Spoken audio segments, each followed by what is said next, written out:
Om Swastiastu, salam guru penggerak, merdeka belajar. Izinkanlah saya memaparkan refleksi pemahaman filosofi pendidikan Ki Hajar Dewantara. Saya, Ninyoman Ayu Suciati, calon guru penggerak dari SMP Negeri 1 Kuta Utara, Kabupaten Badung, Bali. Adapun tema yang saya angkat terkait pemahaman filosofi pendidikan Ki Hajar Dewantara, yaitu Nangun Satkerti Loka Bali sebagai implementasi filosofi pendidikan Ki Hajar Dewantara. Nangun Satkerti Loka Bali merupakan visi pembangunan pemerintah Provinsi Bali yang mengandung makna menjaga kesucian dan keharmonisan alam Bali beserta isinya untuk mewujudkan kehidupan krama Bali yang sejahtera dan bahagia skala niskala menuju kehidupan krama dan bumi Bali sesuai dengan prinsip Trisakti Bung Karno, yaitu berdaulat secara politik, berdikari secara ekonomi, dan berkepribadian dalam kebudayaan melalui pembangunan secara terpola, menyeluruh, terencana, terarah, dan terintegrasi dalam bingkai NKRI berdasarkan nilai-nilai Pancasila. Visi tersebut dimaksudkan untuk menuju Bali era baru dengan menata secara fundamental dan komprehensif pembangunan Bali yang mencakup 3 aspek utama, yakni alam, krama, dan kebudayaan Bali berdasarkan nilai-nilai Trihitekarana yang berakar dari kearifan lokal Satkerti. Jadi dapat kita simpulkan bahwa visi Nangun Satkerti Loka Bali sejalan dengan konsep Trihitekarana, yaitu keselarasan dan keseimbangan hubungan antara manusia dengan Tuhan, manusia dengan manusia lainnya, serta hubungan manusia dengan lingkungan.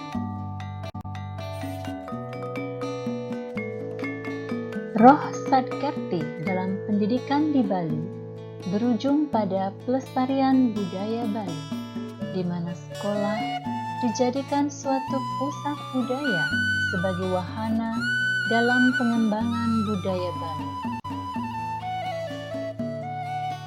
Ini berarti bahwa melalui pendidikan yang berbasis budaya, maka diharapkan dapat membentuk sumber daya manusia yang maju. Berikut adalah sebuah contoh ilustrasi bahwa sekolah dapat menjadi suatu pusat pengembangan budaya yang terintegrasi dalam setiap proses pembelajaran.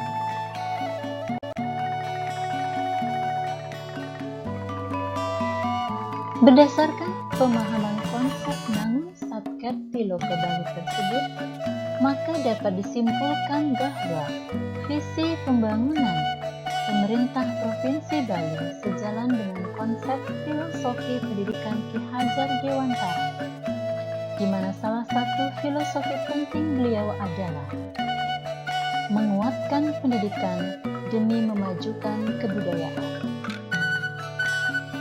Hal ini mengandung makna bahwa pendidikan dan kebudayaan berhubungan erat dalam menciptakan ekosistem pendidikan yang syarat nilai dan pengalaman kebudayaan guna membingkai hadirnya sumber daya manusia yang berkualitas demi terwujudnya Indonesia yang berkemajuan. Berikut adalah ilustrasi bahwa pendidikan yang diintegrasikan dengan konsep kebudayaan akan melahirkan generasi yang memiliki karakter cerdas secara intelektual dan berbudaya untuk mewujudkan sumber daya manusia yang maju dan berkualitas.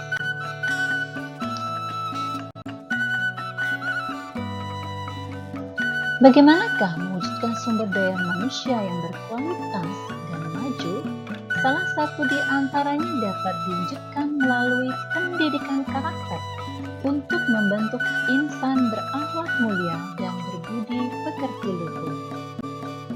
Hal ini sejalan dengan filosofi pendidikan Ki Hajar Dewantara yang menyebutkan bahwa pendidikan karakter adalah ujung tombak untuk membangun peradaban bangsa.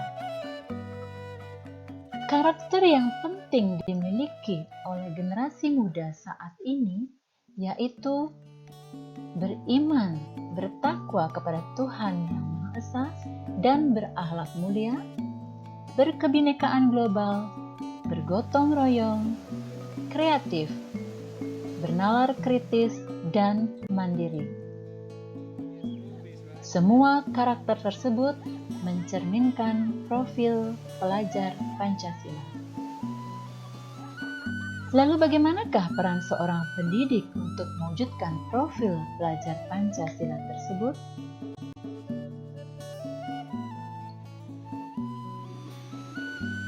Untuk mewujudkan generasi yang berkarakter, maka seorang pendidik perlu menerapkan konsep pendidikan dari Ki Hajar Dewantara dengan sistem Among dan trilogi pendidikan yang dilakukan dengan pendekatan budaya dan diintegrasikan dalam pembelajaran pada setiap mata pelajaran. Berikut adalah ilustrasi penerapan sistem Among dan konsep trilogi pendidikan Ki Hajar Dewantara yang diintegrasikan dengan konsep budaya dalam setiap mata pelajaran sehingga mampu menghasilkan generasi yang memiliki karakter yang seimbang antara olah pikir, olah hati, olah raga, olah rasa, dan olah karsa. Bagaimanakah peran sistem Among dalam pendidikan karakter? Sistem Among sudah dikenal cukup lama di lingkungan taman siswa, yaitu sekolah yang pertama kali dibangun oleh Ki Hajar Dewantara. Among mempunyai pengertian menjaga, membina, dan mendidik anak dengan kasih sayang. Sistem Among merupakan suatu cara mendidik yang diterapkan dengan maksud memberikan tuntunan dan menyokong anak-anak tumbuh dan berkembang atas kodratnya sendiri. Ki Hajar Dewantara memberikan kias sistem Among dengan gambaran bahwa guru terhadap siswa harus berpikir, berperasaan, dan bersikap sebagai seorang petani terhadap tanaman peliharaannya. Bukannya tanaman ditaklukkan oleh kemauan dan keinginan petani tersebut. Kesuburan tanaman inilah yang menjadi kepentingan petani. Petani tidak bisa mengubah sifat dan jenis tanamannya menjadi tanaman jenis lain yang berbeda sifatnya. Dia hanya bisa memperbaiki dan memperindah jenis tanaman tersebut dengan mengupayakan usaha-usaha yang mampu mendorong perbaikan dan perkembangan jenis tersebut. Petani tidak bisa memaksakan tanamannya untuk cepat berbuah. Berdasarkan kiasan tersebut, maka seorang pamong atau seorang pendidik harus punya karakter seperti seorang petani tersebut.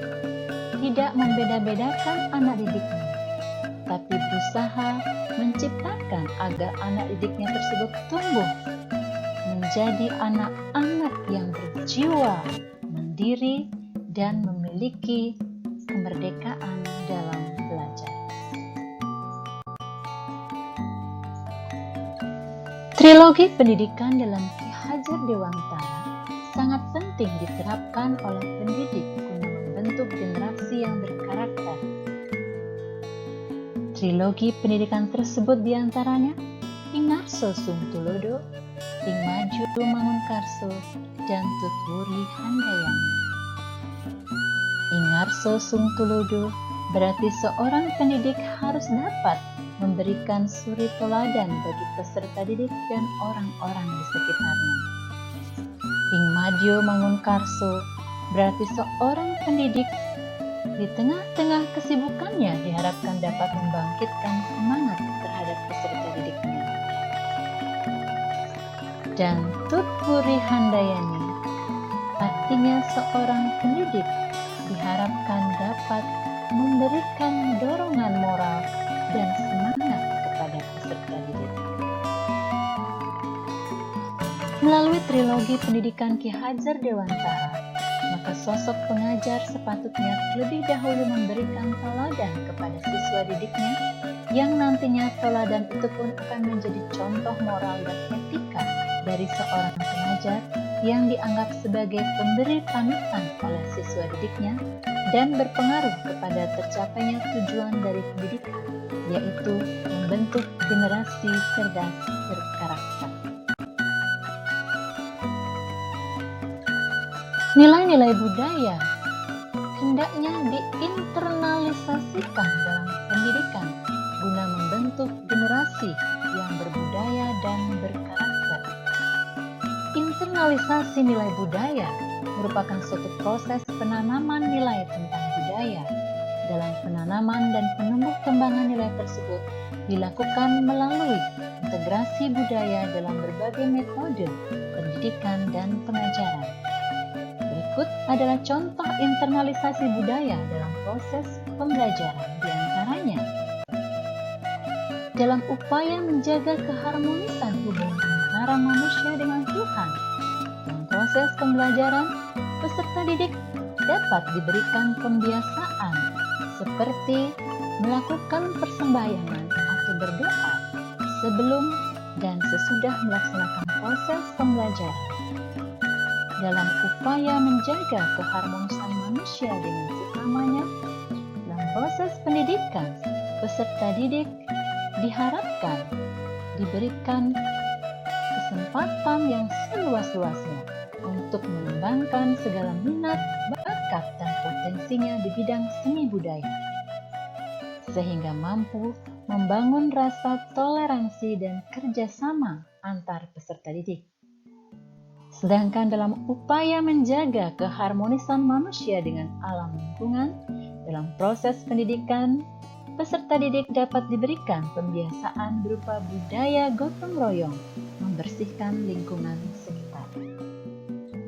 Dari pemaparan tersebut dapat disimpulkan bahwa pendidikan yang dilaksanakan dengan pendekatan budaya akan mampu mewujudkan generasi yang cerdas secara intelektual, berbudi pekerti luhur, dan memiliki sikap dan perilaku yang mencerminkan budaya dan karakter bangsa. Hal ini sesuai dengan visi pembangunan Provinsi Bali, yaitu Nangun Satkerti Loka Bali. Demikian yang bisa saya sampaikan. Om Santi Santi Santi Om.